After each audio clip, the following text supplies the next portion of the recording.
중일이 관련해서는 어느 정도는 좀 많이 알 것 같은 그런 여경래입니다. 반갑습니다. 그럼요. 볶음밥 다 중국에서 온 거 아닌가? 중국에는 사실 한국보다는 식재료 같은 종류가 되게 많기 때문에 여러 가지 종류의 볶음밥들이 많기는 하겠죠. 제일 좋은 거는 따뜻한 밥을 하는 게 훨씬 편하죠. 찬밥은 덩어리 졌잖아요. 그걸 일부러 으깨 하려면 볶음밥 볶는 것도 다 일이잖아요. 이 힘을 막 일일이 깨야 되니까. 그래서 우리는 찬밥을 잘 만들어 놓지 않아요. 왜냐면 이게 따뜻한 밥을 하면 풀어지는 것도 잘 풀어주고 볶기도 좋고 고슬고슬한 그런 맛을 내기 때문에 찬밥이라는 건 이제 밥을 많이 만들어 놓고 담을 데가 없으니까 그냥 바구니나 어디 그런 데다 담아 놓기 하는 옛날에는 뭐 그런 조건이나 환경이 좀 그렇게 좋진 않았기 때문에 그런 경우가 많은데 지금도 그럴 경우도 있긴 하지만 찬밥으로 볶아 먹으면 좋겠다 하는 게 합리적으로 돼서 그렇게 된 건데 상업적으로 접근하려면 따뜻한 밥으로 하는 게 제일 좋아요. 따뜻한 밥으로 하는 게 더 맛있죠. 왜 찬밥으로 하는데 찬밥을 놔두면 적으니까 찬밥을 이용해서 찬밥을 먹을까 못 먹잖아. 그러면 걔를 볶아 먹으면 따뜻한 밥 먹는 것처럼 그런 되기 때문에 그렇게 하는 거지만 원래 실제로는 찬밥보다는 따뜻한 밥 하는 게 훨씬 맛있죠. 갓 지은 밥은 더 맛있고 일부러 볶음밥으로 찬밥 만들어 놓은 리는 없는데 남아있는 밥을 하려고 하면 그렇게 하는 건데 그 밥이 이 찬밥이면 덩어리져 있잖아요. 그거 깨는 것도 일이에요. 보온 밥통에 있는 거를 하게 되면 밥을 볶기 좋잖아요. 밥이 따뜻하면 이게 고슬고슬 잘 풀리는 데다가 그리고 볶음밥을 맛있게 볶는 방법 중에 하나는 밥에다가 약간 굴소스 살짝만 이렇게 좀 넣으시면 돼요. 많이 넣으면 색깔이 진하니까 안 예뻐지고 약간 은은하게 밑간이 있을 정도가 제일 좋을 것 같고요. 그 다음에 이제 파를 좀 많이 넣으면 좋아요. 계란 볶으면서 파는 이 향을 잘 만들어 주니까. 그 다음에 막 볶다가 거의 될 때쯤에 양상추라든지 양배추 같은 거를 가늘게 너무 길지 않게 가늘게 채 썰어갖고 집어넣고 또 고슬고슬 한번 볶아보세요. 그러면 밥이 촉촉해지면서 되게 맛있어요. 그다음 뭐 새우 있으면 새우 넣든지 게살 있으면 게살 넣든지 뭐 고기를 넣든지 그건 이제 자기가 부가적으로 있는 재료 있으면 같이 응용해서 뭐 햄 같은 거 있으면 햄 좋아하시면 햄 넣어도 되고 파를 넣는 게 밥의 향을 좀 더 돋구어주는 역할을 하는 것 같아요.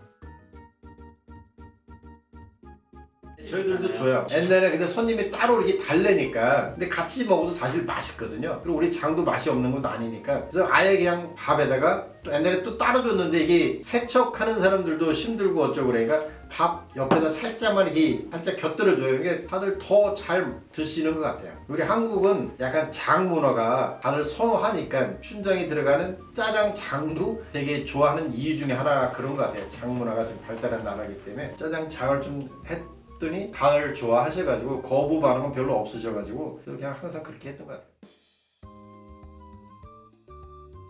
짬뽕 국물도 원하면 드리는데 우리는 이제 짬뽕은 아까 말씀드린 대로 하나 오면 하나 볶고 두 개 오면 두 개 볶기 때문에 굳이 드신다 그러면 우리가 비를 하죠. 오더를 하죠. 근데 그렇지 않고 이제 볶아놓은 게 좀 남은 게 있으면 손님이 원하면 다 드려요. 왜냐면 손님한테 인색을 하면 안 되니까. 근데 이걸 인위적으로 또 즉석에서 볶아서 한다 그러면 이게 이제 이 안에는 인건비가 들어가야 되는 그런 너무 저게인가? 바쁠 때쯤은 그걸 할 수 없이 그냥 손님한테 푸짐하게 드리죠.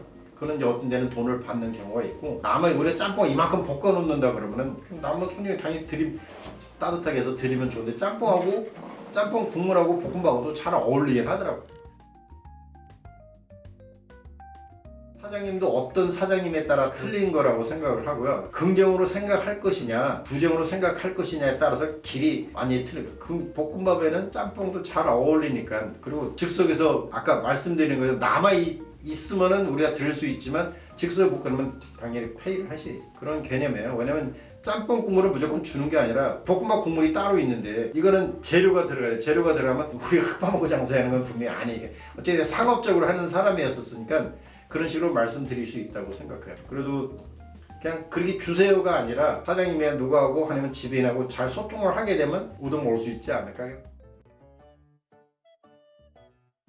사장님 집에 볶음밥은 굴소스 안 넣을걸요? 내가 볶음밥을 맛있게 볶는 방법을 이제 말씀드리는 거지 다 그렇게 넣지는 우리도 아마 우리도 안 넣는 거라고 했어요. 우리도 그냥 애들이 소금 간하고 뭐 조미료 조금 이렇게 그러면 이게 간을 세게 하면요 맛이 없어요. 은은하게 씹히는 맛이 제일 맛있으니까 그래서 파가 그 역할을 하는 거예요. 파가 계란을 볶으면서 파를 볶으면 이 향이 얘가 다 저기를 하기 때문에 밥이 맛있다 하는 거는 거기서 고슬고슬 그다음에 제일 끝에 양상추나 혹은 그 양배추 같은 거 가늘게 채썰하고 넣고 이렇게 볶게 되면 이게 고슬고슬하고 촉촉한 그 맛이 이 볶음밥에 간이 세면 맛이 없더라고요.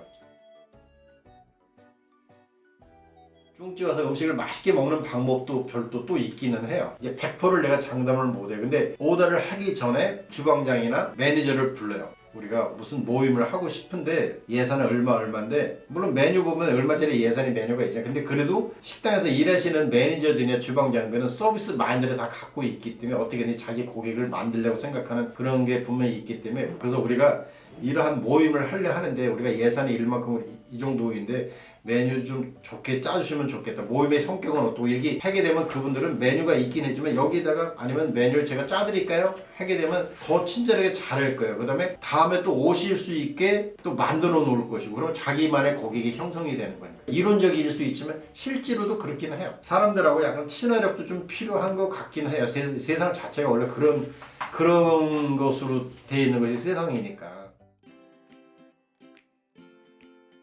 시청자 여러분, 사실은 중요리는 한국에서 100여 년 역사를 갖고 있는데 의외로 잘 모르는 경우도 많아요. 이렇게 식당에 중국집 가니까 뭐 탕수육, 난장어서 아까도 약간 그런 말씀 드리긴 했는데 기름에 튀긴 음식으로 다 메뉴가 구성되어 있는데 중국 사람들이 기름에 튀긴 음식을 되게 좋아하고 기름진 걸 되게 좋아하는구나 라고 생각을 할 수 있다고 생각합니다. 당연히 그렇게 생각하는 게 정상이라고 생각하는데 실질적으로는 중국 사람도 기름에 튀긴 걸 그렇게 좋아하진 않아요. 좀 웃기는 아이러니이긴 하지만 이게 우리 한국 사람이 주 고객인 한국의 중화요리집이 우리 한국 사람들이 그러한 것들을 좋아하기 때문에 다 그런 식으로 이제 메뉴들이 구성된 거라고 생각하고요. 어쨌든 간에 한국에 있는 중요리 여태까지 100여 년 동안 우리 같은 화교들이 한국의 중요리의 발전을 이바지했다고 생각하는데 한국하고 중국하고 수교한 이후부터는 화교들이 한국에서 가질 수 있는 직업들이 좀 옛날보다는 좀 다분히 많아진 것 같아요. 그래서 아버지나 할아버지, 조상 대대로 이런 중국 음식점을 하게 되면 평생 고생한다는 거를 젊은 사람이 다 갖고 있기 때문에 중국 음식을 안 하기 시작하더라고요. 그래도 아직도 성업 중이긴 해요. 요새는 코로나 때문에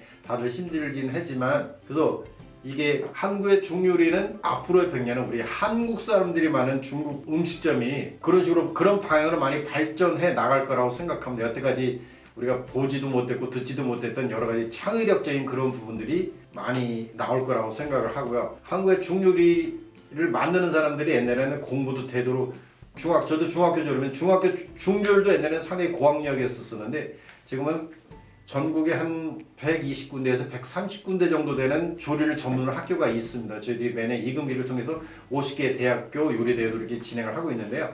거기서 배출되는 대학생들이 또 중요리를 하기 시작을 합니다. 그래서 앞으로는 한국의 중요리의 발전은 우리 한국인들의 손에 의해서 만들어지는 중요리들이 더 나머지 100년을 또 이끌어 나갈 거라고 생각하니까 여러분들도 많은 기대를 해주시면 좋을 것 같고 중요리 맛있습니다. 많이 와주세요. 사랑합니다. 중국 음식은 건강한 음식입니다. 여러분 많이 사랑해 주십시오. 감사합니다.